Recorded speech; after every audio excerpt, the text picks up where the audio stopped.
What's up, guys? Dito pala tayo malapit sa NAIA. Time check, it's 6 p.m. na. Medyo traffic dito lalo na pag rush hour. Dito guys, habang ginagapang natin yung traffic, ay may biglang huminto sa harap ko. Oh no! Oh shit! Dito pinagilit ko muna si kuya dahil nakakaharang na kami sa daan. Tinawag at pinusinahan ko yung huminto sa harap. Kaso biglang humarurot na siya paalis.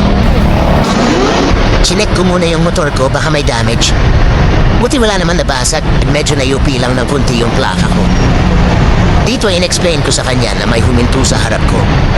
Pero wait lang, parang pamilyar sa akin yung mukha ha. Di ko alam, parang natatawa ako pagkahubad ng helmet niya. Buti mabait naman si kuya. Chinek ko kung may damage motor niya.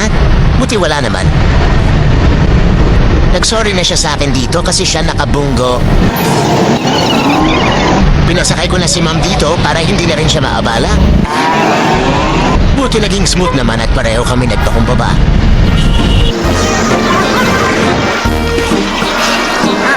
Chinek ko ulit dito yung motor ko. Buti all goods naman.